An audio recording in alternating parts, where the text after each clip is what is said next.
Bonsoir à tous, bienvenue sur le plateau Equinox Soir, votre décryptage quotidien de l'actualité de lundi à vendredi, 19h-21h, 18h-20h, Greenwich Mean Time, troisième numéro dans la capitale du Cameroun, Yaoundé. Après la disparition tragique du président Idriss Déby Itno des suites de blessures contractées au front, l'intérim à la tête du pays est assuré depuis hier par le général de corps d'armée Mahamat Idriss Déby Itno, désigné par le Conseil militaire de transition. Haute instance militaire essentiellement constituée de généraux se donne 18 mois pour gérer la transition et remettre le pouvoir aux civils.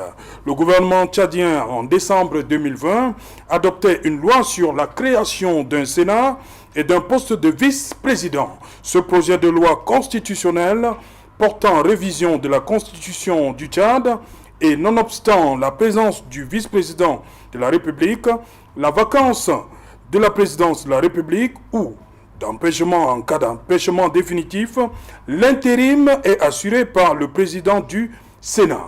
En l'absence de la mise en place jusqu'ici de la Chambre haute du Parlement tchadien, l'article 81 de la Constitution du 14 décembre 2020 est clair en matière de vacances la présidence de la République au Tchad. En cas de vacances donc, pour cause quelle que soit ou pour quelque cause que ce soit ou d'empêchement définitif constaté par la Cour suprême, saisi par le gouvernement et statuant à la majorité absolue de ses membres, les attributions du président de la République, à l'exception des pouvoirs prévus aux articles 85, 88, 96 et 95, sont provisoirement exercées par le président de l'Assemblée nationale et, en cas d'empêchement, de ce dernier par le premier vice-président. Dans tous les cas, il est procédé à de nouvelles élections présidentielles, 45 jours au moins et 90 jours au plus après l'ouverture de la vacance. Madame, Monsieur, tout à l'heure à 20h, c'est la grande édition d'information présentée depuis Douala par Cédric Nouffelet. Tout de suite après, et qu'il en soit deuxième partie, depuis Yaoundé.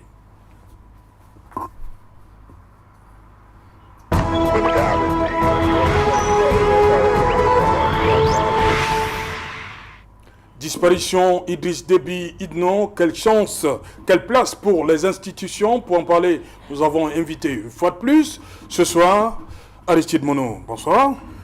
Bonsoir Serge Alaoto, bonsoir à tous les co-discutants du soir, bonsoir à tous les téléspectateurs, la grande famille d'Equinox ce soir. Ils sont nombreux, connectés sur toutes vos plateformes numériques pour nous suivre en direct. J'aimerais renouveler toutes mes amitiés à ces personnes qui pensent qu'à un moment donné, le salut peut venir d'un programme pareil qui aujourd'hui positionné comme l'un des meilleurs en Afrique.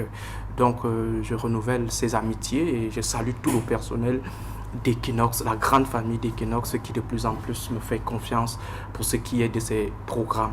Voilà, le politiste, il a parlé, Aristide Mono. Merci une fois de plus. À côté de vous, Marcel Olivier Ndi, bonsoir. Bonsoir Serge Alain, bonsoir à vous nombreux téléspectateurs, bonsoir surtout à Aristide Mono que je rencontre pour la première fois. J'avoue que je l'ai souvent admiré, j'ai souvent admiré ses prises de parole. Donc j'espère que nous allons offrir un débat à la hauteur des attentes de vos nombreux téléspectateurs. Donc merci de m'avoir invité. Première question, Aristide Mono, ce qui s'est passé hier au Tchad, est-ce un coup d'État?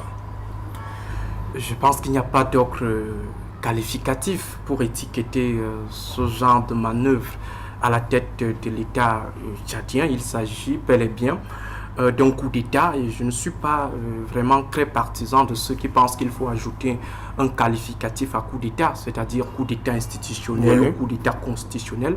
Un coup d'État égale un coup d'État. Donc il n'y a pas à chercher un certain habillage qui va édulcorer en fait le mal profond que constitue en fait cette manœuvre. En Afrique, il y a bel et bien eu coup d'État parce que la transition à la tête de l'État ne s'est pas opérée suivant les modalités fixées par la loi fondamentale. Vous avez bien fait de relever tout à l'heure toutes les indications à propos et qui semble être clair pour monsieur tout le monde, pour quiconque n'est même pas constitutionnaliste.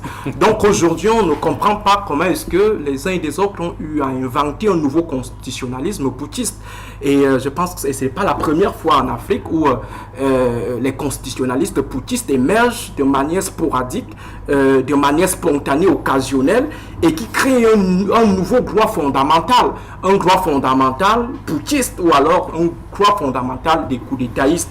Aujourd'hui, vous avez les institutions qui sont totalement dissoutes, qui sont méprisées, disons, qui sont méprisées. Oui. Vous préférez le terme méprisé? Je pense que c'est la meilleure expression. Donc, ils sont totalement méprisés parce que jusque-là, j'ai parcouru tous les articles de la Constitution tchadienne. Je n'ai vu nulle part une disposition qui encadre en fait la manœuvre actuellement en cours du côté du Tchad. Pour vous, rien ne justifie ce qui s'est mis en place hier. Le Conseil militaire de transition, ça ne se retrouve dans aucune disposition de la loi fondamentale tchadienne. C'est tout simplement une création spontanée. Et lorsque on lit de bout en bout les différentes dispositions ad hoc dans cette constitution ad hoc qui a été arrêtée de manière embusquée par ces putschistes, on se demande bien comment est-ce qu'ils peuvent convoquer la notion de la républicanité. Ils disent qu'ils défendent l'ordre constitutionnel, ils défendent la République. Peut-être face à la menace, hein. N'oubliez pas qu'il y a une menace, il y a le fait qui est annoncé, hein, Aristide Mono. Je pense qu'il n'y a aucune disposition qui dit également dans cette constitution que à chaque fois que le Tchad aura affaire à une menace armée, forcément, il faudra qu'un homme armé arrive au pouvoir. Le civil, aux États-Unis, les grandes expéditions menées par l'armée américaine, qui est réputée aujourd'hui, qui est reconnue aujourd'hui comme l'une des meilleures au monde, ces expéditions ne se sont jamais déroulées sous la conduite d'un militaire. On n'a jamais mis en berne le pouvoir civil pour donner la place à un pouvoir militaire sous prétexte que c'est le militaire qui serait à même de conduire de telles opérations. Donc je pense que l'argument qui est convoqué, suivant lequel c'est parce qu'il y a instabilité, il y a risque d'instabilité qu'il faut à tout prix avoir quelqu'un qui maîtrise les armes, c'est un argument, ma foi, très léger, très déconnecté de la réalité républicaine, ou alors tout simplement de la civilisation des mœurs politiques, où il s'agit désormais de bâtir le pouvoir politique non pas sur la maîtrise des armes, mais plutôt sur la maîtrise de la politique. Et la politique ne nécessite pas les armes. Est-ce que pour conduire une armée, il faut forcément être un militaire? On a vu le président Paul Biya conduire la lutte contre Boko Haram. Je ne l'ai pas vu s'arroger d'abord une certaine statue de militaire. Je ne l'ai pas vu aller dans un centre d'instruction, aller apprendre à tirer les armes. Non, on peut bien conduire une opération en tant que président sans toutefois être un militaire. Donc je pense que cet argument relève tout simplement d'une certaine filouterie qui, ma foi, a été orchestrée par ces mecs depuis des mois. Okay. Vous voyez, pour que le Cameroun rédige la constitution de 96, on peut dire qu'il y a une certaine paresse qui était liée peut-être au petit calcul de ceux-là qui avaient initié la manœuvre, mais toujours est-il que cela nous a pris du temps pour élaborer la constitution. Et pourtant, nous avons de grands constitutionnalistes, le professeur Owona Joseph, le professeur Maurice Kamto, mais cela nous a pris du temps. Mais au Tchad, en 24 heures, les mecs vous sortent une constitution bien taillé, bien mesuré, bien calibré, de sorte que le pouvoir... Non, je pense que le crime n'est pas vraiment parfait. Oui. Vous voyez un peu. Oui. Parce que j'ai lu, les gars récupèrent pratiquement tous les pouvoirs d'un État. Comment un président de la République peut décider à lui seul d'adopter et de promulguer les lois sous le prétexte que bon, c'est le Conseil militaire qui est en avant. Donc je pense que ce qui est en train de se passer relève tout simplement du fait que en Afrique, nous sommes dans les non-États ou dans les quasi-États. On n'a même pas des États parce qu'un État, c'est d'abord le droit. Et c'est pourquoi certains, au moment donné, estiment que dire l'État de droit, c'est une tautologie parce que l'État ne peut pas exister en dehors du droit. Et lorsque vous n'arrivez pas à respecter la loi fondamentale récemment modifiée, on suppose que tous ces mecs étaient assis lorsque M. Déby était en train de réviser la Constitution. Pourquoi est-ce qu'ils n'ont pas inséré cette variable que quand on tue le président au front immédiatement, il faut qu'il y ait un militaire? Donc je pense que ça donne une mauvaise image de l'Afrique, et je pense que aussi qu'à un moment donné le peuple africain n'arrive pas à maîtriser le début de ces problèmes. Ok, merci. Avant de passer la parole à Olivier Ndi, on accueille, il est là, Dr Djou, bonsoir, bienvenue. Bonsoir Serge Alain, bonsoir. Ça va bien, Gamdele? Oui, Gamdele, il se porte comme tout le Cameroun. Ouais. Vous étiez à Gamdele la semaine dernière? Oui, j'étais. On ne vous a pas vu dans certaines images. Pourquoi? C'est pas important. Bienvenue à l'émission. Hein? Merci beaucoup. Je retrouve Equinox Soir après un certain moment, justement parce que je suis à des distances de Yaoundé. Oui, voilà. Olivier Ndi, le CMT est là depuis hier. Vous avez suivi le développement du docteur Aristide Mono. Pour certains, c'est parce que le Tchad est en danger qu'il fallait à tout prix un militaire à la tête du Tchad. On a mis de côté tout ce que la Constitution prévoit. Non, ça... C'est une bonne explication? Non, ça ne justifie pas. Ça ne justifie pas le fait que, contrairement à ce que je voulais rectifier quelque chose que Aristide a dit tout à l'heure, il a parlé d'une constitution élaborée en 2 jours. Je crois que ils ont appelé ça la charte de la transition. Oui, donc ils ont élaboré un document comme ça qu'ils ont appelé la charte de la transition, qu'ils ont mis dans le site de la présidence. Moi, j'ai consulté ça. Et quelques temps après, ils ont rectifié, ils ont retiré ça et ils ont prétexté qu'en réalité... peut-être je ne peux pas le dire, mais ils ont justifié en disant que ce n'était pas la version, la bonne version en fait. Okay. Ils ont dit que ce n'était pas la bonne version. Mais en réalité, ce que vous devez lire à travers ce geste, c'est que ce sont des tests. Ils viennent avec un document, ils le mettent à la place publique, ils voient la réaction, ils voient la réaction du peuple, et puis si jamais le peuple n'adhère pas, ils le retirent et puis ils vous laissent croire qu'en réalité il s'agit de la mauvaise version. Vous n'allez pas me dire quand même que des cerveaux qui se sont assis et ont élaboré un document, l'ont mis sur la place publique, le retirer et dire que non, c'était pas la bonne version. Est-ce qu'il y a une autre version qui va sortir? Oui, effectivement, une autre version va sortir, mais en réalité tout ça montre le niveau de décrépitude que le Idriss Déby laisse le Tchad, parce que la situation sociopolitique au Tchad ressemble un peu à ce transverti qu'on avait au début des années 2000 qu'on appelait Tata André, c'est-à-dire que un personnage que quand vous le voyez à distance, vous avez l'impression que c'est une femme. Mais plus vous vous approchez, plus vous réalisez qu'en réalité, il ne s'agit pas d'une femme, mais plutôt d'un homme. Donc, le Tchad est manifestement dans cette situation où, quand vous êtes à distance, vous avez l'impression qu'il y a des institutions qui sont sur pied, il y a une constitution qui fonctionne. D'abord, il y a eu, Aristide l'a dit tout à l'heure, qu'il y a eu une réforme constitutionnelle, je crois que c'était en 2020. Donc, vous avez l'impression que tout cela fonctionne, mais en réalité, il n'en est rien. La Constitution est systématiquement battue en brèche. Les institutions, même en réalité, sont gérées comme des épiceries. Parce que c'est ça qu'il faut dire.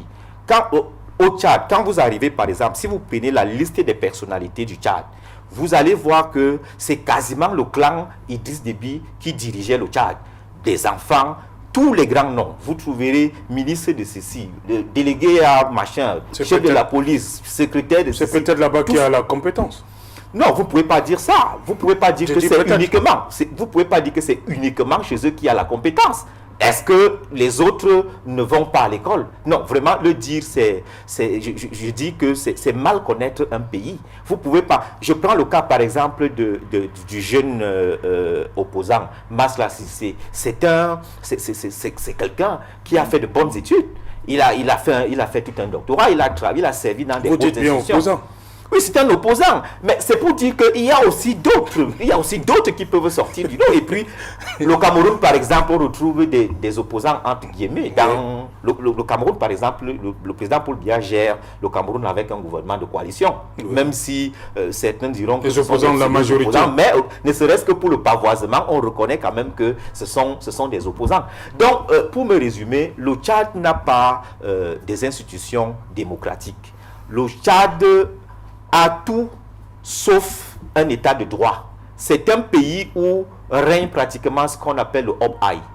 Et donc, parler des institutions après Idriss Déby, moi je trouve que c'est mal définir le concept d'institution dans son essence originelle. On ne peut pas, un pays où dès qu'un chef de l'État est assassiné, on froisse la Constitution, on piétine les institutions. J'ai cru entendre que le président de l'Assemblée nationale, on lui a proposé justement, puisque c'est lui qui devait assurer la transition, j'ai eu entendre qu'il dit que lui il est assez vieux et donc il ne peut pas il peut pas assurer la transition. Donc vous voyez, c'est en réalité c'est malheureux pour l'Afrique que chaque fois que un chef d'État disparaît, même si il s'agit d'un coup d'État, il fallait au moins qu'on fasse bonne figure, ne serait-ce qu'au niveau des institutions internationales, qu'on respecte un tout petit peu les textes qui ont été écrits.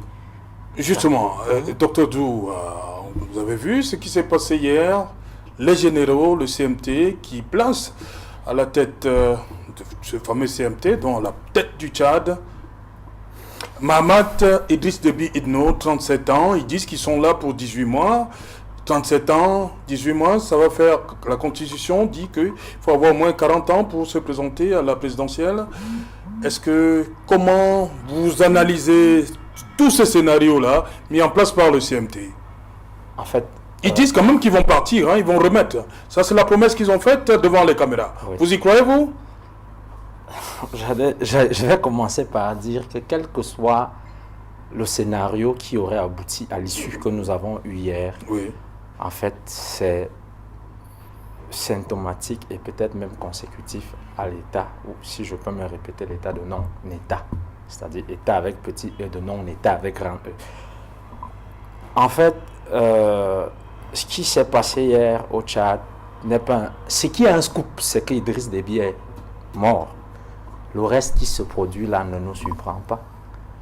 Pourquoi? Parce qu'il ne s'agit justement pas d'un État. Et dans un État, on est dans un tel État, on est dans une situation d'incertitude.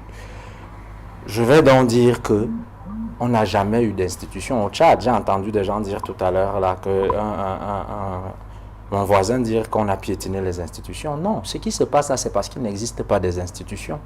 Les institutions sont plus solides que toute forme d'agissement que pourrait, ou de réaction que pourraient produire des personnes qui ont fait, toutes sortes de personnes qui ont fait ce type de...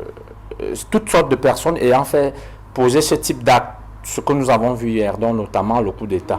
Il n'existe pas d'institution au Tchad. Et puis, je pourrais même prendre avec un peu d'extension dans la majorité des pays de l'Afrique francophone et la nuit noire, si vous me permettez cette expression-là, c'est l'Afrique centrale, CEMAC. Ce qui s'est passé hier au Tchad, c'est... Vous voulez dire qu'on n'entend pas la CEMAC parler comme on entend souvent la voix de la CEDEAO? Non, les structures de la parentalité internationale font que il y a un état majeur dans la scène internationale qui va s'exprimer au nom de la CEMAC, qui n'est pas membre de la CEMAC. Et nous savons de quel état il s'agit.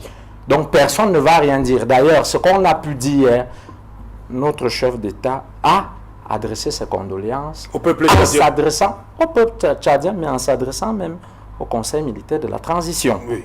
Vous comprenez que il faut d'abord... Qu'est-ce que le président aurait dû faire hier? Non, je ne suis pas président pour dire ce qu'il aurait dû faire, mais ce que je sais... Mais vous condamnez ce qu'il a fait? Oui, dans cette situation, je me dis, j'ai vu le président gabonais qui a adressé ses condoléances au peuple tchadien et à la famille du regretté président Déby. Oui, président Déby. Pas au Conseil militaire de la transition, parce que c'est déjà là des pratiques de légitimation. C'est déjà là des astuces de légitimation. Donc, j'allais dire qu'il existe là une absence d'institution et cela procède précisément de ce que, depuis de longues années, depuis nous autres, dans l'opposition, nous disons que la longévité au pouvoir est synonyme de ce qui est en train de se produire, d'instabilité. La longévité au pouvoir ne peut même pas évoluer au même rythme, au même pas de parcours que la démocratie. Non, ça ne va pas ensemble. Pourquoi? Parce que nul n'est maître du temps calendaire.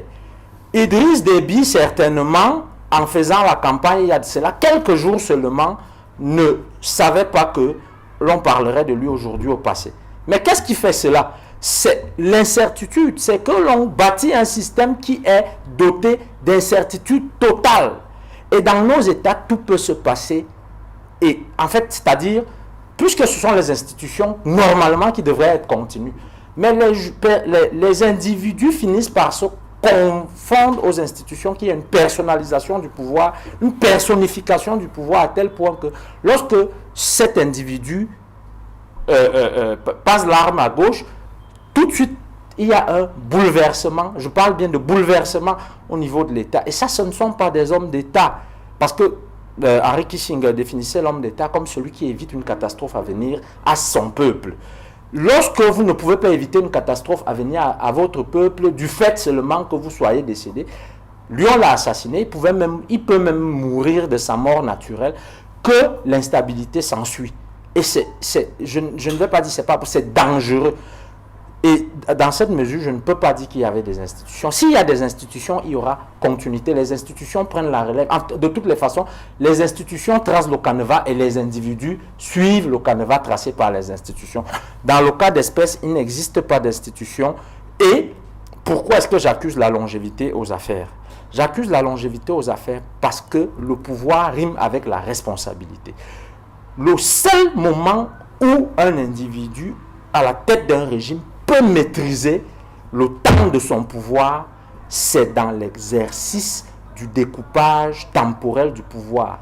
C'est-à-dire un mandat, tout au plus un deuxième mandat, et puis, même pour la circulation de l'élite politique à la tête de l'État, les autres ont espoir que leur tour arrivera. La démocratie. Voilà, que leur tour arrivera. Ça au secondaire, l'alternance au pouvoir. L'alternance au pouvoir. Et une fois qu'il n'y a pas d'alternance au pouvoir, vous voyez que tout le monde rougit les yeux. Même votre femme, même votre fils peut... Parce que c'est ce qu'on a évoqué au Tchad, même personne dans l'ethnie du président Déby, les Agawa, il n'y avait plus... il y avait une pomme de discorde. Ça se comprend pourquoi finalement, il se dit, j'ai eu à discuter avec certains Tchadiens, il se dit même que le président Idriss Déby, au dernier moment, ressemblait à quelqu'un qui veut partir. Mais il est devenu prisonnier des Akawa et des Gouna. Parce que finalement, le pouvoir était déjà à un tel niveau de patrimonialisme que tout le monde savait ce qu'il a comme avantage de cette situation d'être au pouvoir. Du coup, si on vous voit partir, vous représentez même un danger pour les intérêts des membres de votre famille et de tous vos proches. Et vous voulez partir comme ça, peut-être... Là, nous sommes dans des hypothèses, dans des scénarios qu'on imagine. Ok, voilà. Aristide Mono, parlant de légitimation de ce pouvoir, les premiers actes pris par... le CMT, c'était la fermeture des frontières, dissolution du gouvernement et du gouvernement, l'Assemblée nationale. Aujourd'hui, le général de corps d'armée a décidé de la réouverture des frontières parce qu'il y a un événement qui arrive. Les chefs d'État viendront au Tchad. Il a également décidé d'alléger le couvre-feu. Hier, c'était de 18h à 5h du matin. Depuis aujourd'hui, c'est de 20h à 5h du matin. Et dans la journée, on a vu cette annonce. Le président Macron sera à N'Djamena. Question simple. La France reconnaît le CMT? Avant de répondre à votre question, je vais rassurer l'ami Olivier Ndi qu'en fait, c'est pas parce qu'on a dit la charte de la transition ou alors peut-être, je ne sais pas quelle expression ils auraient dû utiliser. dans les faits, c'est une constitution ad hoc qui est proposée par ces éléments qui ont totalement décidé de mettre en berne tout ce qui a été produit jusque-là. Et deuxième chose qu'il faut relever, c'est que le pouvoir en Afrique, surtout dans le précaré français, là je vais arriver sur le fond même de la question, en Afrique, le pouvoir en Afrique francophone, le pouvoir est beaucoup plus militaire. Il ne faut pas qu'on se fie à tout ce qu'on voit au niveau des États avec des civils, qu'on voit un peu partout, au président de la République. Le pouvoir est d'abord militaire. Ça signifie quoi? De manière terre à terre. Lorsque les militaires ne sont pas d'accord avec celui qui est au pouvoir, forcément, ils agissent, ils reprennent leur pouvoir, ils vont Vous dites bien en Afrique? J'ai dit en Afrique francophone surtout. En Afrique francophone. Vous ajoutez francophone? J'ai dit francophone. Dès que... Donc, pour arriver au pouvoir, il faut être d'accord avec les militaires. Il faut être l'homme du militaire. Du moment où vous n'êtes plus l'homme du militaire, on vous déchoit rapidement ou alors on essaye de s'accaparer du pouvoir pour positionner quelqu'un qui peut nous produire des avantages. Il faut savoir que l'institution militaire en Afrique n'est pas seulement cette institution qui a pour vocation de défendre l'intégrité, de veiller à la sécurité des personnes et de leurs biens. C'est également une institution qui a décidé de rentrer dans le jeu de la privatisation des biens, c'est-à-dire le système néo-patrimonial, tel que le disait tout à l'heure le docteur Zou. Donc on est dans un pouvoir en fait militaire qui essaye de se donner des apparences d'un pouvoir civil. Aujourd'hui, je prendrai le cas du Cameroun, cela peut être un peu pudique, mais je le dirais de manière crue. Il ne faut pas que des gens se leurrent. Si un jour on arrive dans une situation de vacance de pouvoir, forcément, on aura affaire à un pouvoir militaire qui va chercher à contrôler, même s'il ne prend pas le pouvoir, mais il va contrôler, il va contraindre les uns et les autres à accepter ses choix et il va imposer ses options. Donc il ne faut pas que on pense à un moment donné que le changement va se jouer entre les civils et pourtant on sait bel et bien que les militaires ont intérêt à ce que la chose se joue toujours en leur faveur. Donc c'est ça que je voulais un peu préciser. Et pour ce qui est de la France, j'ai parlé du non-État, du quasi-État tout à l'heure. Un État, c'est la sécurité. Un État, c'est également l'indépendance.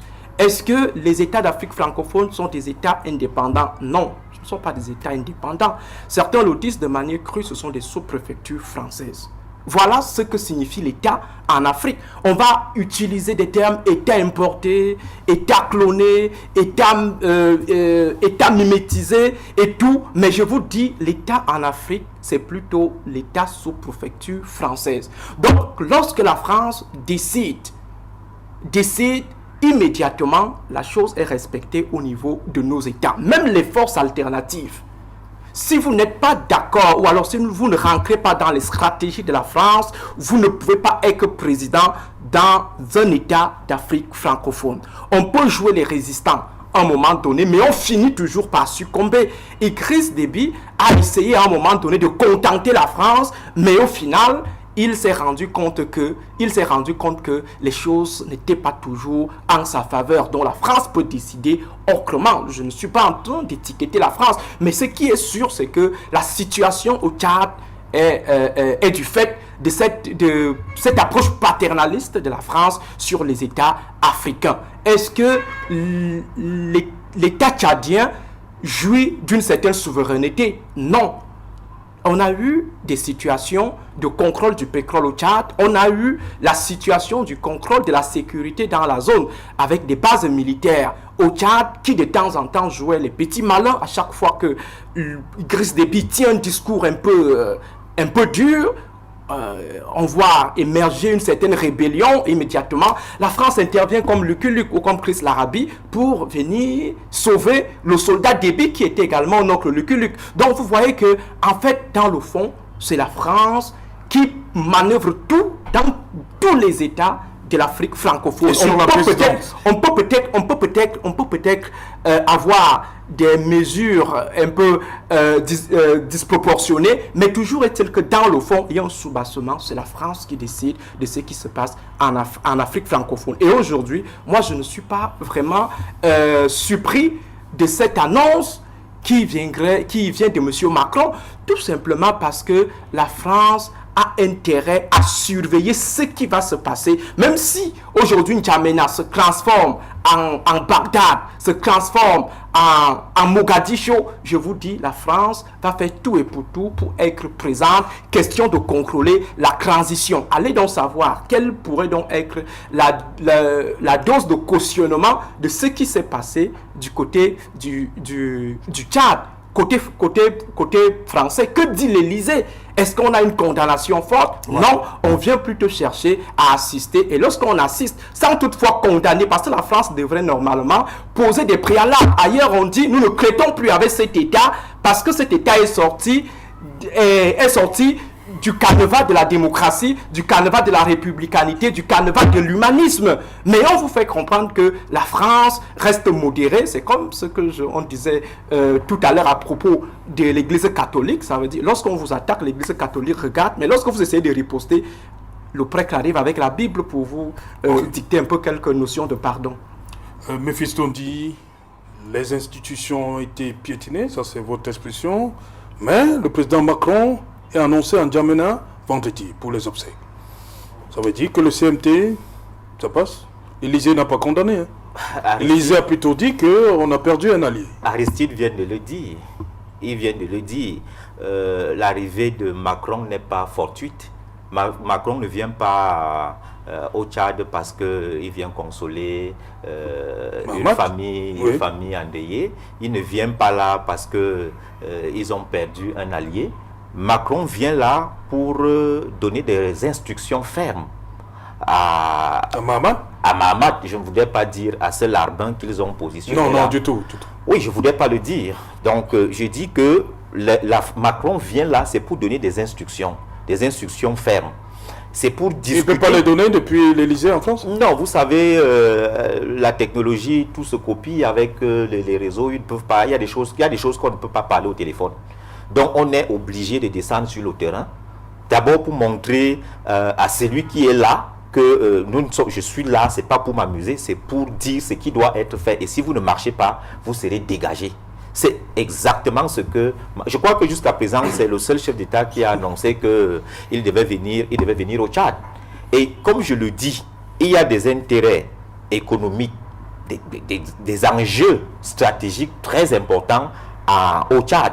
Et donc, quand Macron annonce qu'il arrive, vous verrez que d'autres chefs d'État autour là peuvent également se prononcer.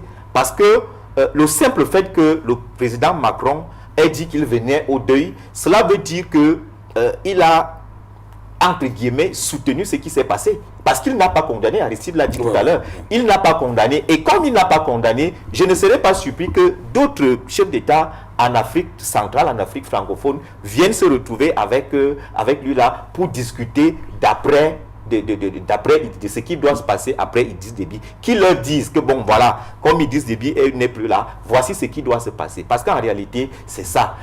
Quand on le dit, ce n'est pas parce que nous voulons absolument incriminer la France, ce n'est pas parce que nous voulons absolument montrer le doigt accusateur. Le pouvoir d'Idriss Déby était logé en France, c'est même ce qu'il faut dire. Le pouvoir d'Idriss Déby était logé en France. Et à partir du moment où Idriss Déby, au moment de sa campagne, a commencé à accuser la France ouvertement d'avoir assassiné Tombalba, le premier, le père de l'indépendance, voilà, le père de l'indépendance tchadienne. Ça, c'était la première des choses. La deuxième des choses, c'est que quand Idriss Déby a pris position, une position franche, claire contre le franc CFA, ça montrait tout simplement que les intérêts de la France étaient de plus en plus menacés. Et donc, quand quelqu'un commence à menacer les intérêts de la France, il est sûr à 100% que celui-là va être mis de côté. Et c'est exactement ce qui s'est passé. Moi, j'ai suivi une émission sur Internet que un Tchadien rendait un témoignage qu'il y a à peu près 4 à 5 mois, un militaire français lui a dit « Idriss Déby, c'est terminé. La prochaine rébellion qui se prépare, ça va emporter Idriss Déby. Si cela ne se passe pas, vraiment exposez-moi partout dans les réseaux sociaux. » C'est un militaire français qui l'a dit. Vous croyez donc que quand il le dit, il ne le dit pas parce qu'il avance des choses de façon péremptoire, il n'avance pas, ce ne sont pas des inepties. Et c'est ça qui est en train de se vivre aujourd'hui. Donc quand Macron vient, c'est pour dire à celui qui est là, qu'il faut t'exécuter. Tu fais exactement ce qu'on te demande de faire, sinon tu dégages. Exactement comme on a dégagé ton père. J'ai même envie de penser que la complicité de l'assassinat d'Idriss Déby est venue de l'intérieur. Parce que quand on dit que ce sont les tirs des ennemis, or, quand vous imaginez, Idriss Déby, c'est un chef de guerre. Et un chef de guerre de 68 ans n'est pas au premier plan. En plus de ça, un chef de guerre a une voiture hautement blindée. Il était donc quasiment impossible de franchir toutes les barrières, c'est-à-dire son armée qui était active, qui combattait. Et cette voiture blindée, c'était impossible qu'une balle parte du camp ennemi pour venir assassiner Idriss Déby. Donc ça ne pouvait être qu'à l'intérieur. Il fallait que quelqu'un franchisse toutes ces barrières. Et celui qui a franchi toutes ces barrières aisément ne pouvait être que dans son camp. Et donc on peut donc comprendre, on peut donc à partir de ces éléments-là voir que la France ou bien l'ennemi aurait infiltré le camp d'Idriss Déby pour finalement avoir raison sur lui. Et évidemment, quand vous voulez savoir si vous voulez savoir qui est l'auteur de ce crime, il faut savoir celui qui tire le grand bénéfice. Et il faut savoir celui qui est le premier à venir consoler. Et il ne vient pas consoler parce qu'en réalité, il vient pour donner des instructions relatives à ce qui doit se passer bien après. Donc malheureusement, c'est un peu ce que l'Afrique vit. Et qu'il faudrait que nous ayons des hommes forts, contrairement à ce que les gens pensent. Justement, c'était pour justement aller avec le Dr Zhou. Ça nous renvoie à ce fameux discours de Barack Hussein Obama. Non. L'Afrique, ce qui est en train de se vivre. Le Tchad nous montre que les hommes sont plus forts que les institutions. Je ne sais pas qui a le baromètre de mesure de la force des hommes d'État. Mais de toutes les façons, je sais que peut-être qu'il faut souvent que le legs ne soit que matériel pour savoir que quelqu'un nous a fait un véritable legs. Ce que Barack Obama a fait au Ghana, c'était le legs de son passage à la tête de l'État le plus puissant au monde, à savoir bâtir les institutions. Un homme fort qui n'a donc pas bâti des institutions solides et fortes, je ne pense même pas qu'il est semblable à un lion en papier ou à un tigre en papier. Pourquoi? Parce que qu'est-ce qu'on retient donc de la force de l'homme qui est si fort? Qu'est-ce qu'on va retenir aujourd'hui d'Idriss Déby? On est même en train de conjecturer sur les conditions de sa mort. Là maintenant, un monsieur qui a gagné les élections, ça ne fait que quelques jours, quelques heures. On parle de lui au passé. Mais c'était un homme fort, véritablement, Idriss Déby. C'était un homme fort. Militairement, Idriss Déby, c'était un homme fort. Non.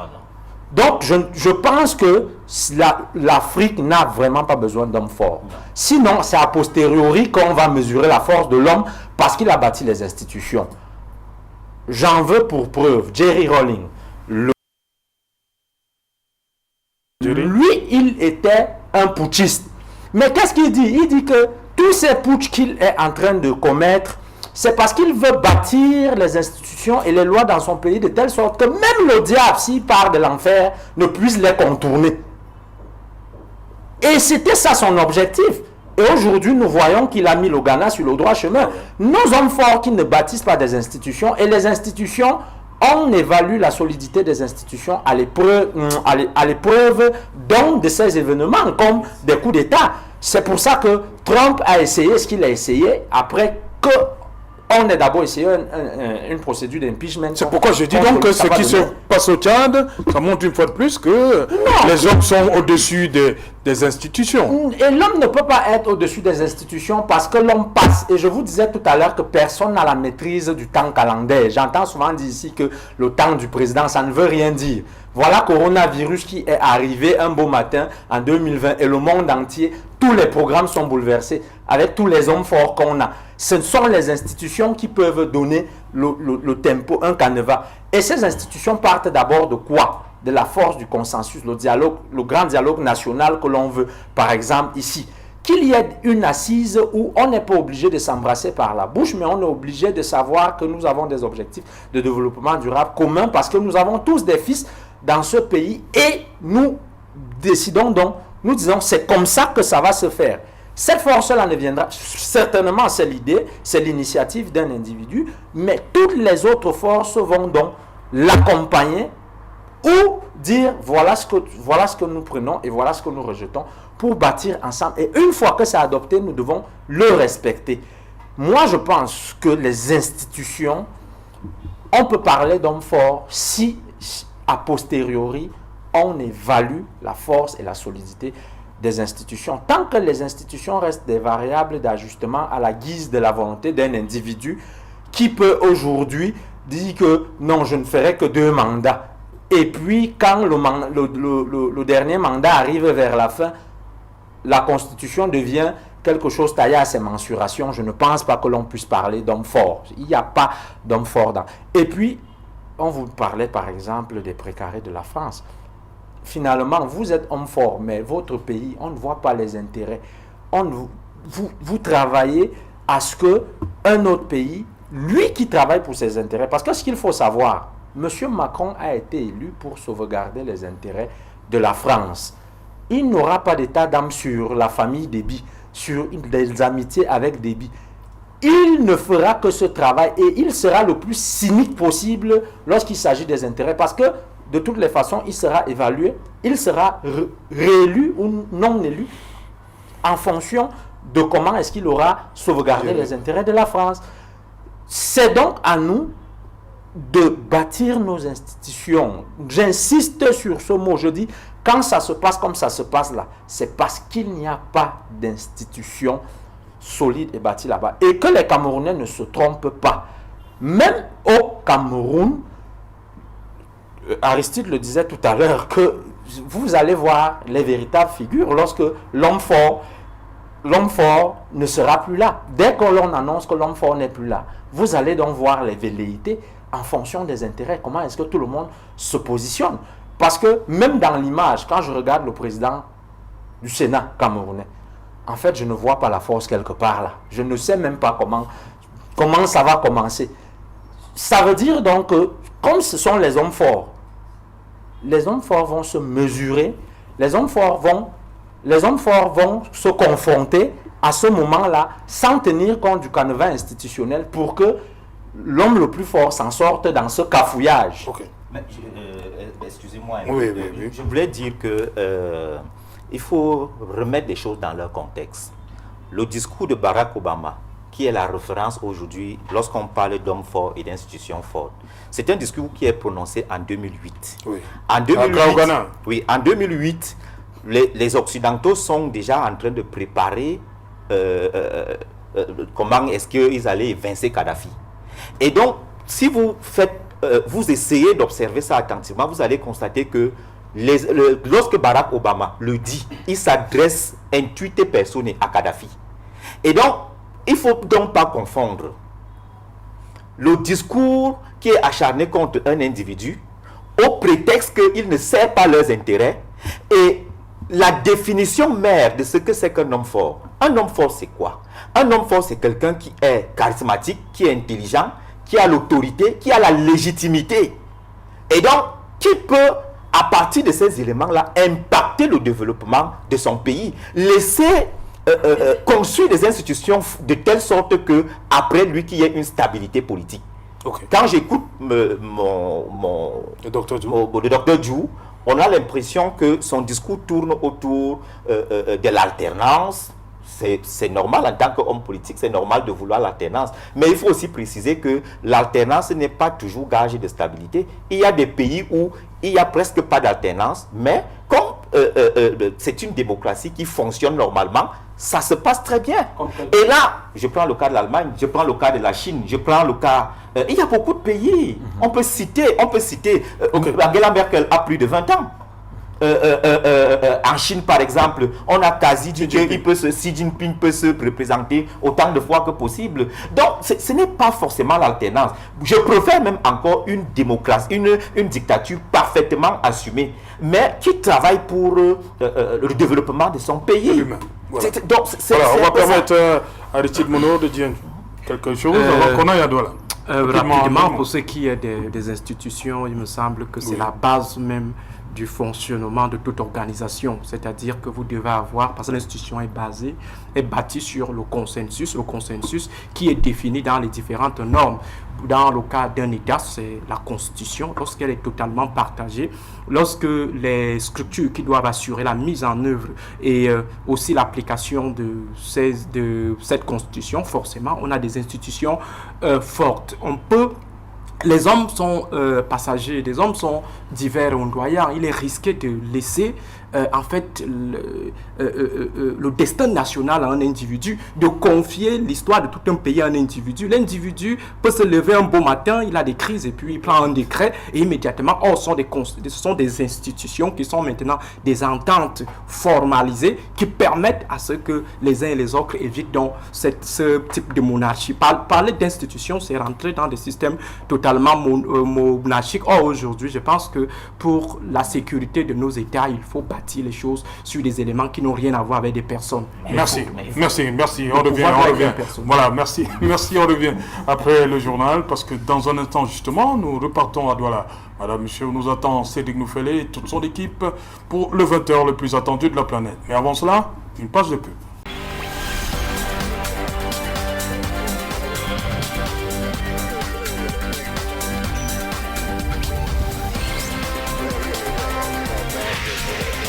Docteur Jou, vous avez suivi dans le journal tout à l'heure les réactions, quelques réactions qui nous intéressent. Nous avons fait, c'est un morceau choisi, les États-Unis qui demandent un retour de l'ordre constitutionnel au Tchad, la France qui décide de prendre acte de la mise en place du CMT, Conseil militaire de transition. Réaction. Tout à fait, on ne peut qu'attendre cela des États-Unis, de savoir qu'un pays qui a une constitution n'a qu'à la respecter. Et la Constitution a des dispositions qui prévoient que si un tel événement arrive, voilà ce qui va se passer. Mais si c'est juste pour faire du make-up, du maquillage institutionnel que l'on prévoit ces choses, il n'y a pas de sincérité. Il n'y a pas de sérieux entre les acteurs et même les populations ne font pas confiance à leurs dirigeants. Donc, et c'est pour cela que j'insistais sur la place des institutions, la solidité des institutions, parce qu'elle est gage de la stabilité politique. Bon, je ne sais pas si on reviendra sur ce que cela a comme impact pour le Cameroun actuellement. C'est une autre émission. Bon, je vais quand même profiter pour dire, parce que nous sommes des Camerounais, pour dire que actuellement le Cameroun est en train de traverser une crise humanitaire qui risque de s'exacerber. Une crise humanitaire dans le sens où nous avons plus de 350 000 déplacés internes, ça sont les chiffres du MINAT en 2018, internes du fait de la guerre de Boko Haram. Plus de 160 000 déplacés internes du fait de la guerre au nord-ouest et au sud-ouest. Je parle des chiffres de 2018 du MINAT.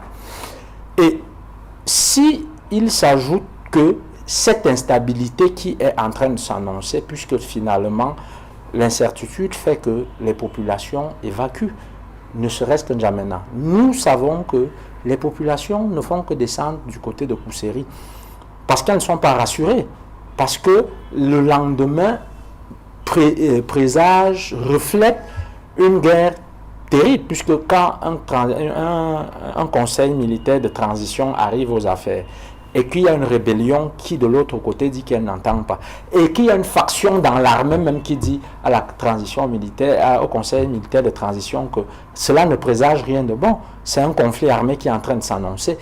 Le Cameroun va encore accueillir toutes ces personnes alors que nous savons que sur le plan économique même ça ne va pas, nous sommes sous assistance avec la Covid, avec nos propres problèmes. Je crois que le Cameroun, peut-être je le dis naïvement, mais je crois quand même que le Cameroun devrait jouer son rôle de locomotive de l'Afrique centrale, ne serait-ce que locomotive naturelle. Il aurait fallu que le leadership camerounais arbore sa tenue de locomotive réelle pour que cette situation-là n'aille pas vers où nous sommes en train de la voir aller là. Olivier dit succès Masra, qu'on a vu dans le journal tout à l'heure, est président du parti des transformateurs au Tchad. Il n'a malheureusement pas pu participer à la présidentielle du 11 avril dernier. Pour lui, le 6e mandat qui a porté Idriss Déby à la tête du Tchad était le mandat de trop. C'est votre avis? Effectivement, c'était le mandat de trop. On peut le dire objectivement, mais si on s'en tient... Il a quand même été élu à 79%. Oui, je dis qu'on peut le dire si on s'en tient objectivement à la Constitution qui prévoyait que Idriss Déby pouvait se représenter. Mais c'était un mandat de trop sur le plan opérationnel. Il faut savoir que les Tchadiens en avaient déjà marre d'Idriss Déby. Beaucoup de Tchadiens... Mais tant que la Constitution lui permet de se présenter. Oui, la Constitution lui permet de se présenter, mais le véritable problème, c'est que il ne peut pas. Idriss Déby, c'est lui-même qui choisit qui est son opposant.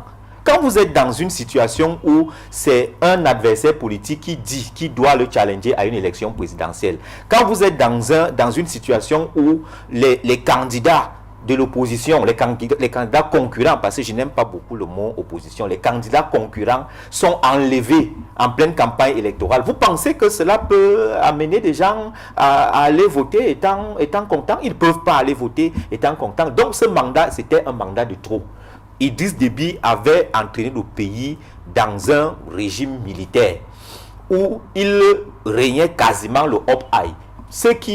J'ai des amis tchadiens qui nous disent qu'au Tchad, il arrivait que les membres du clan Idriss Déby viennent enlever ou tuer des citoyens impunément.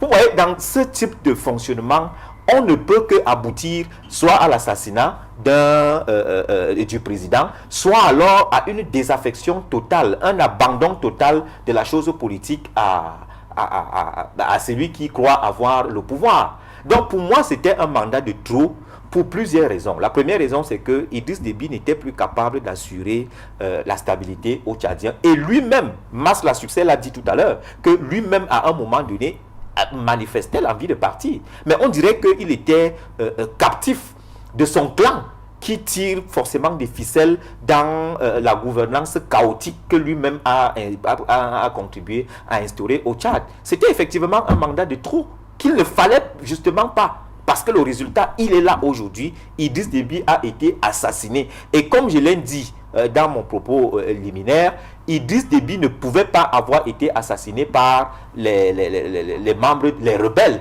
Parce qu'en tant que chef de guerre, il bénéficiait d'un véhicule hautement blindé. Il bénéficiait d'une garde rapprochée qui était debout et d'une armée qui était en première ligne.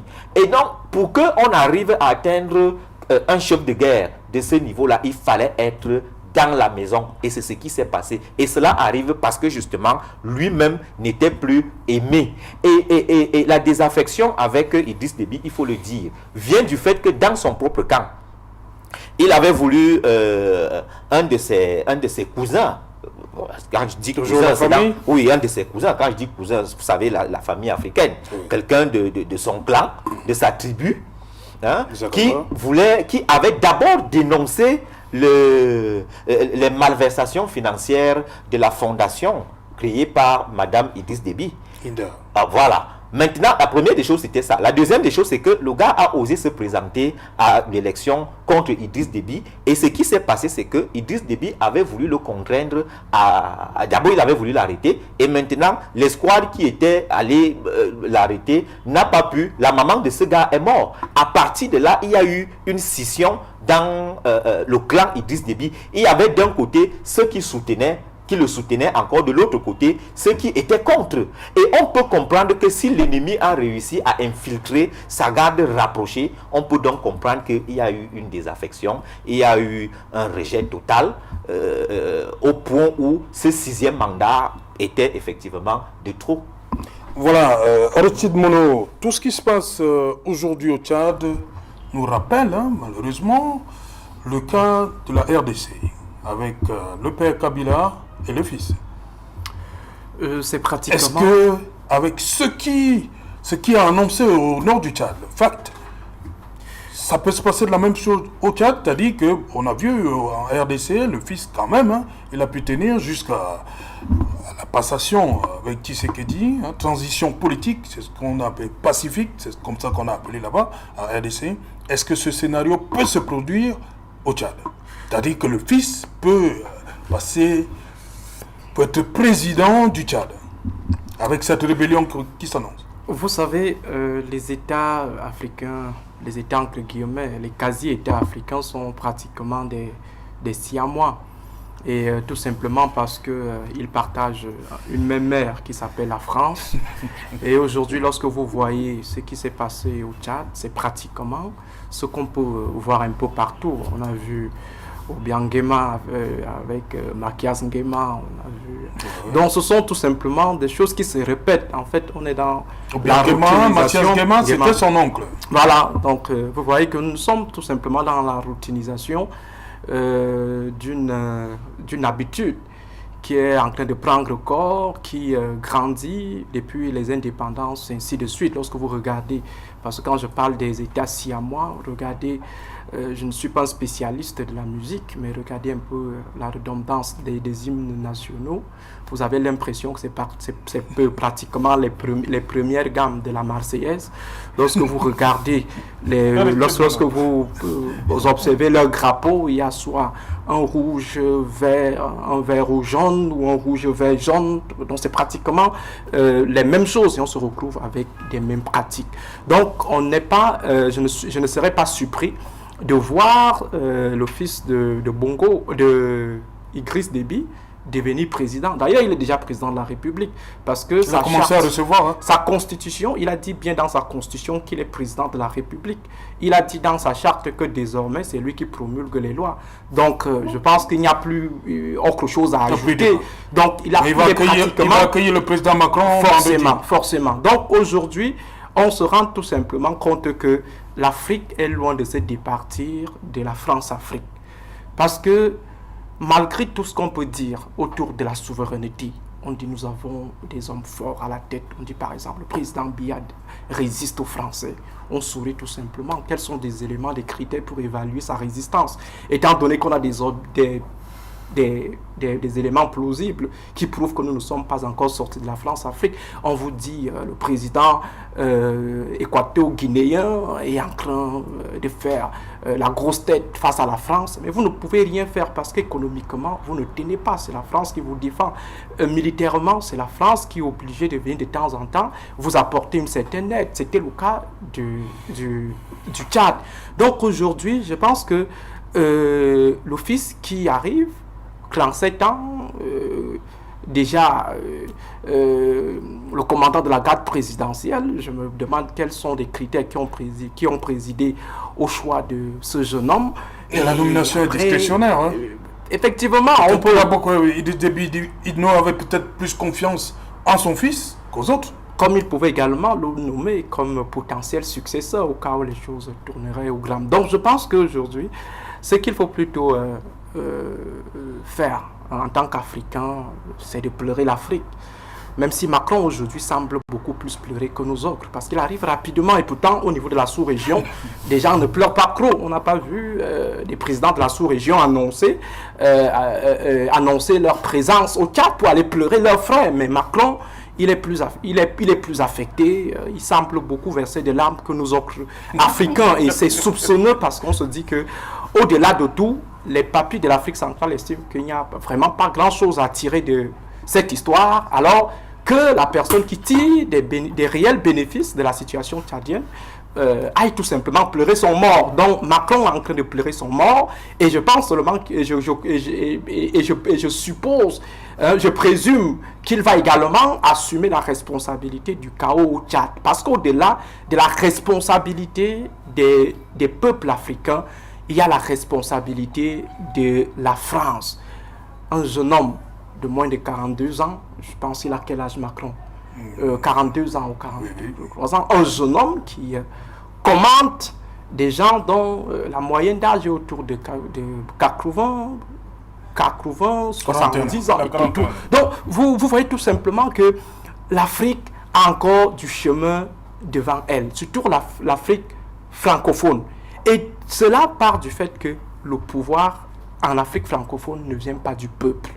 lorsque le pouvoir est bâti sur le peuple, quelle que soit la puissance du néocolon, on va se retrouver dans une situation de la résistance de Ho Chi Minh, c'est-à-dire la guerre d'Indochine, où le peuple va défendre. Mais du moment où le pouvoir ne vient pas du peuple, ça vient plutôt de la France, ça vient plutôt des cercles ésotériques qui sont tenus par la France. Forcément, le peuple ne trouve pas un intérêt particulier à défendre celui qui est attaqué par la France. On laisse nos papis faire face à la France et c'est comme ça que la France les fait et les défait. Donc aujourd'hui, je pense que pour nous autres Africains, il faut peut-être regarder cette situation avec beaucoup de condescendance parce que M. Idriss Déby, fondamentalement, n'a pas travaillé, ne s'est pas mis à l'œuvre pour offrir au Tchad des institutions qui puissent survivre à sa modeste personne, mais il faut reconnaître intérieurement que l'Afrique doit procéder à une certaine introspection, l'Afrique centrale.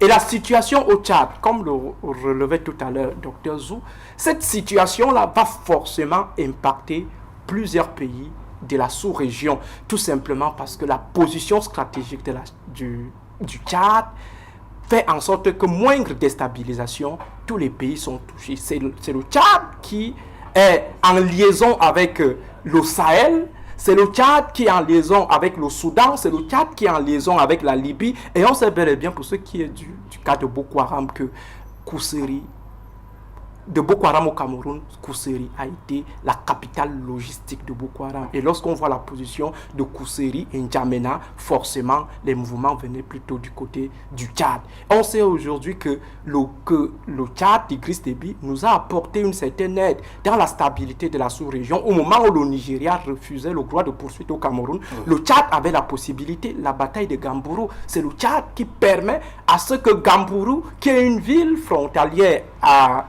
la ville de Fotokol, bon, à l'arrondissement de Fotokol, parce que ville, c'est comme c'était un peu moderne, disons l'arrondissement de Fotokol. Vous voyez que à ce moment, le Cameroun a été nez à nez avec Boko Haram. Boko Haram faisait ses entraînements en face. Le Cameroun était en train d'observer parce que n'ayant pas le droit de poursuite. Mais le Lucky-Luke de l'Afrique centrale est arrivé. Il a délogé les gars, même s'il y a eu après un retour. Et maintenant, avec sa disparition, qu'est-ce que la sous-région va devenir en termes sécuritaires? Et maintenant, si le Tchad devient un sanctuaire des groupes terroristes, des groupes criminels, devient une terre de transit, forcément la RCA va rentrer dans une autre spirale d'insécurité. Le Cameroun pourra également connaître un regain de Boko Haram parce que le Tchad ne pourra plus contenir ces transhumants qui viennent du Soudan, qui viennent peut-être de la Libye.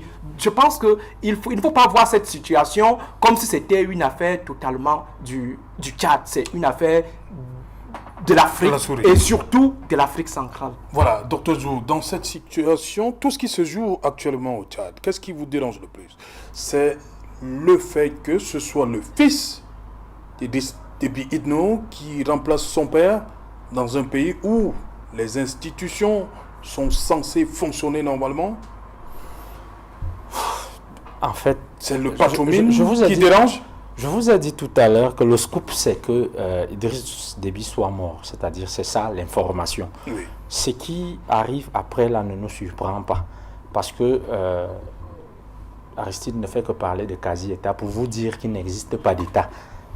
Dans des logiques perpétuelles de patrimonialisme, ce n'est qu'ainsi qu'on pense.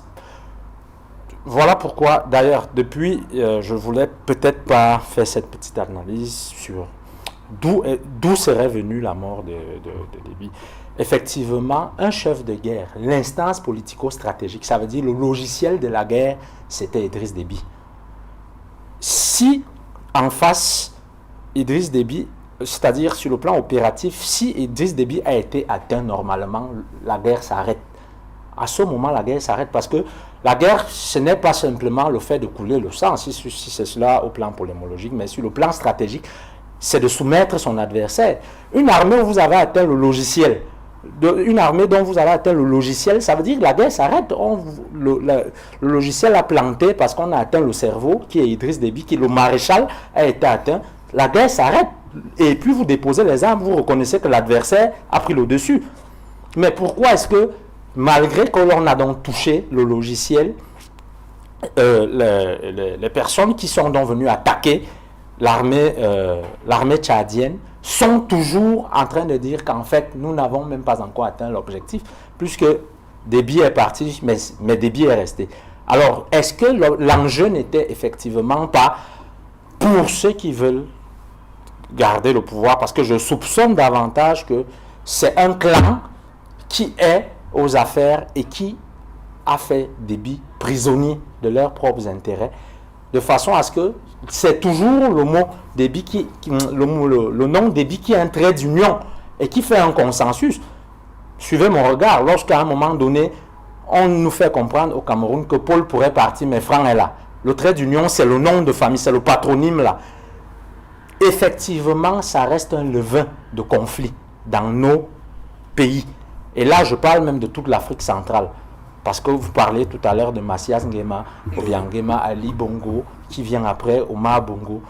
Et on sait qu'après Obiangema, son fils est en train d'être préparé. C'est un levain de guerre, c'est des facteurs conflictogènes permanents. Et c'est pour ça que je parlais de la circulation même de l'élite. Comment est-ce qu'on va construire une élite? Lorsqu'on parle de l'alternance politique, on veut une démocratie. Comment est-ce qu'on va construire une élite circulaire, construire des classes alors que une classe moyenne, alors que c'est les mêmes personnes qui restent là de père en fils? Ça devient des monarchies et ça crée une saturation de frustration au cœur des populations, mais pas seulement au cœur des populations, c'est aussi des ponts pour la main étrangère. En fait, la main étrangère, si vous voulez, on parle beaucoup de la France depuis là, ne peut que défendre ses intérêts et profite de la situation que vous-même vous créez. Vous créez vous-même un chaos ou alors vous lui permettez d'utiliser ce que vous faites comme engrais à la situation de la protection de ses intérêts. Aucune culture stratégique n'est pensée de façon à dépersonnaliser le pouvoir et regarder dans des logiques de développement durable la protection de nos États. De dire que normalement, si Idriss Déby est mort de la main de la rébellion, pour que la guerre cesse tout de suite, la Constitution doit être appliquée. On dit aux rebelles, n'est-ce pas? Vous avez dit que le problème, c'est... Puisque quand vous lisez le communiqué des rebelles, c'est qu'ils veulent que des élections libres et transparentes soient organisées. C'est ce qu'ils disent, du moins. Donc, lorsque vous remettez un Déby, c'est que vous êtes en train de dire que non, la guerre doit même continuer. C'est un levain du conflit. Donc, à votre question, effectivement, si c'est moi, ça me pose problème, mais ce n'est qu'un élément dans le grand ensemble de l'instabilité qui est permanemment construite parce que le pouvoir est un pouvoir individualisé. Voilà, rapidement, Mephistonti, un Déby qui remplace un autre, la guerre continue? Non, il faut voir un Déby qui remplace un autre avec un autre embusqué, mécontent, et qui a aussi toute une armée derrière lui qui est prête à engager les hostilités. Il faut savoir que le Tchad, en ce moment-ci, court vers la situation de la Libye, où il y a deux camps qui s'affrontent. Mais sauf qu'au Tchad, il y a trois qui s'affrontent. Il y a d'un côté les FARC, il y a de l'autre côté le clan à Mahamat Déby, qui a pris le conseil de la transition, et de l'autre côté, il y a Zakaria Déby, qui est aussi là embusqué, parce que il faut relever ici que l'armée tchadienne en ce moment-ci est divisée. Il y a une partie qui conteste la paternité de Mahamat en disant que ce n'est pas le fils légitime de Déby et que s'il faille parler de succession, ce n'est pas lui qui doit le remplacer. Et de l'autre côté, il y a Zakaria. C'est-à-dire que... Donc, vous voyez que voilà en réalité les éléments de configuration de la lutte pouvoiriste qui se peaufine. Parce que après l'inhumation de Déby, vous allez entendre des armes vont encore crépiter davantage, peut-être même plus qu'au moment où Idriss Déby était là. Malheureusement, cela risque d'impacter le Cameroun parce que forcément les gens vont fuir, ils viendront au Cameroun et ça fera des réfugiés supplémentaires. Voilà, docteur Aristide Mono, 30 secondes pour terminer. Parlant des réfugiés rapidement, il faut qu'on tire toujours des leçons de ce qui s'était passé avant.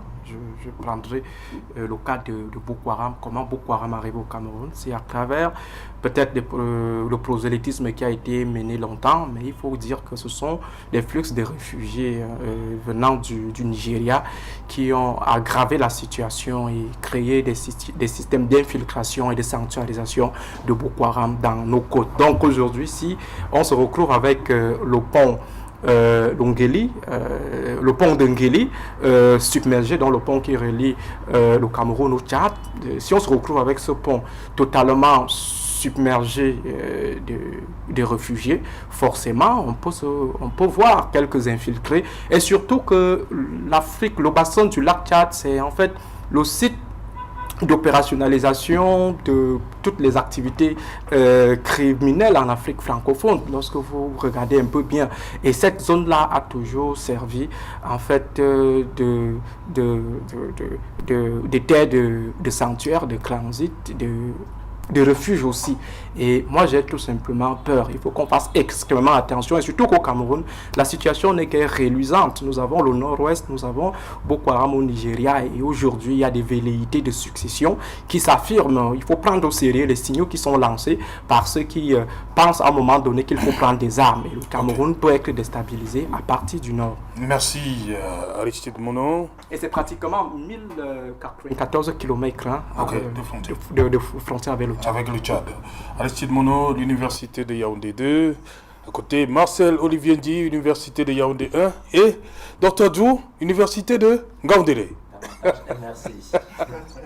Ouais, ils l'ont vu. Voilà, madame, monsieur, nous sommes arrivés au terme de cette édition et qu'il en soit. Rendez-vous, il est pris pour demain, pour le 4e numéro. Bonsoir, Lembe Yezoum.